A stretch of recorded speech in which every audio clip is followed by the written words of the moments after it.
ഈ ശബരിമല ഇനി മറ്റ് പാവങ്ങൾക്കാർക്കും പോകണ്ടായോ? മലയേറിയ സമൂഹത്തെ, ആദിവാസി സമൂഹത്തെ മുഴുവൻ ആചാരവിശ്വാസങ്ങളിൽ നിന്നും വലിച്ചെറിഞ്ഞു. ഇനി പാവങ്ങൾക്ക് തൊഴാനും പറ്റിയല്ല. ഇപ്പോൾ ഞാൻ 1000 പേര് 10 ലക്ഷം രൂപ വെച്ച് കൊടുത്തു കഴിഞ്ഞാൽ 1000 പേർക്ക് തൊഴുതിട്ടല്ലേ ബാക്കിയുള്ളവർക്ക് തൊഴാൻ പറ്റും. ഇനി 1 കോടി രൂപ ഈ പറയുന്ന ഈ തുകകളെല്ലാം കൊടുക്കുന്ന ഒരു 10,000 പേര് ഒരു ദിവസം വന്നെന്നിരിക്കട്ടെ. ആ 10,000 പേർക്ക് ദർശനം കൊടുത്തെങ്കിലല്ലേ ബാക്കിയുള്ളവർക്ക് തൊഴാൻ പറ്റുള്ളൂ. അപ്പോൾ അയ്യപ്പൻ ആരുടേതാണ്?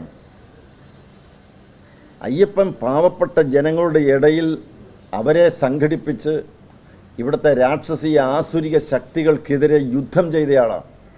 പാവങ്ങൾ, വനവാസി സഹോദരങ്ങളെയാണ് സംഘടിപ്പിച്ചത്. ഈ ശബരിമല പൂങ്കാവനത്തിൽ ഇന്ന് കാണുന്ന ഈ വനവാസികൾ അവരെയാണ് സംഘടിപ്പിച്ചത്. ശബരിയുടെ പേരിലാണ് ശബരിമല. ശബരി മാതാവ് ഒരു പാവപ്പെട്ട ഒരു വനവാസി അമ്മയാണ്, ആദിവാസി അമ്മയാണ്. ആ അമ്മയുടെ പേരിലാണ് ശബരിമല. അവിടെയാണ് ഈ തോന്നിയാസം കാണിക്കുന്നത്. അവിടെയാണ് ഈ പണക്കാർക്ക് മാത്രമേ ദർശനം കൊടുക്കൂ എന്ന് പറയുന്നത്, കോടികൾ മുടക്കുന്നവർക്ക് മുൻഗണന എന്ന് പറയുന്നത്. ഇതൊക്കെ വാസ്തവത്തിൽ ഈ നാട്ടിൽ, നമ്മുടെ കമ്മ്യൂണിസ്റ്റുകാർ ഭരിക്കുന്ന ഈ നാട്ടിൽ സംഭവിക്കുന്നത് പറയുമ്പോൾ എത്ര വിരോധാഭാസമാണ്. നോക്കാം, എല്ലാം കോടതി വേണ്ട, ഞങ്ങൾ ജനങ്ങളുടെ കോടതിയിലാണ് വിശ്വസിക്കുന്നത്.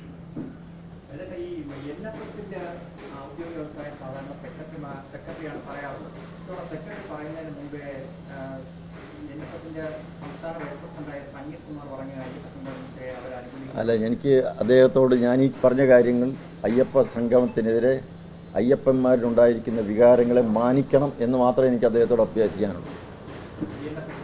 അതെ, അയ്യപ്പ വികാരത്തെ മാനിക്കണം. നിരവധി കരയോഗം പ്രസിഡന്റുമാരുടെ മക്കളും പ്രസിഡന്റുമാരും ഒക്കെ കേസുകളിൽ കുടുങ്ങി ഇന്നും കോടതി കയറി ഇറങ്ങിക്കൊണ്ടിരിക്കുകയാണ്. ആയിരക്കണക്കിന് ആളുകൾ കോടതിയിൽ ഇന്ന് കേസിൽ കുടുങ്ങിക്കിടക്കുകയാണ്. അവരുടെയൊക്കെ തൊഴിൽ, അവരുടെയൊക്കെ ഭാവി അപകടത്തിലാണ്. ഈ കേസുകാരൻ പലർക്കും പാസ്പോർട്ട് എടുക്കാൻ നിവൃത്തിയില്ല, ജോലി കിട്ടുന്നില്ല. അതുകൊണ്ട് ഇങ്ങനെ ഒരു സ്ഥിതിവിശേഷം നിലനിൽക്കുമ്പോൾ ഈ അയ്യപ്പ സംഗമം നടത്തുന്നതിനോട് എന്ത് നിലപാട് സ്വീകരിക്കണം എന്ന് അവർ തന്നെ തീരുമാനിക്കട്ടെ. വിശ്വാസത്തെ വ്രണപ്പെടുത്തില്ല എന്ന് കൂടി അവർ പറയുന്നുണ്ട്. വിശ്വാസം ഇല്ലാത്തവർക്ക് എന്താ അത് പറയാതിരിക്കാറ്? വിശ്വാസത്തെ വ്രണപ്പെടുന്നില്ല എന്താ പറയുന്നത്? ഇതൊക്കെ പോരെ, ഞാനീ പറഞ്ഞ കാര്യങ്ങളൊക്കെ പോരെ വിശ്വാസത്തെ വ്രണപ്പെടുന്ന കാര്യം. 1 കോടി രൂപ തരുന്നവർക്ക് മുൻഗണന എന്ന് പറഞ്ഞു കഴിഞ്ഞാൽ അത് പാവപ്പെട്ട അയ്യപ്പന്മാരുടെ ആരാധനയ്ക്കുള്ള അവകാശത്തെയാണ് ചോദ്യം ചെയ്യുന്നത്. അവർക്ക് അവരുടെ ആരാധന നടത്താൻ, ക്ഷേത്രത്തിൽ വന്ന് ഒരു ദർശനം നടത്താനുള്ള അവരുടെ ഭരണഘടനാദത്തമായ അവകാശമാണ് ചോദ്യം ചെയ്യുന്നത്.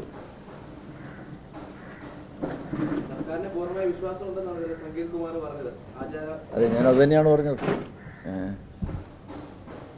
ഞാൻ അവരോട് അഭ്യർത്ഥിക്കുകയാണ്, എനിക്കത് മാത്രമേ പറ്റൂ. അവരോട് എതിർക്കാനോ അവരെ വിമർശിക്കാനോ ഞാൻ ആളല്ല. അവരും ഇതിൻ്റെ ഒരു ഭാഗമാകണം. ഈ ഒരു ഭക്തജനങ്ങളോടൊപ്പം നിൽക്കണം. ഭക്തജനങ്ങളുടെ വികാരങ്ങളും ഒക്കെ അവർ മാനിക്കണം. ഈ അയ്യപ്പ സംഗമത്തിനെതിരെ ഉയർന്നു വന്നിരിക്കുന്ന വിശ്വാസികളുടെ ഈ അഭിപ്രായ പ്രകടനത്തോട് അവർ യോജിച്ച് നിൽക്കണം.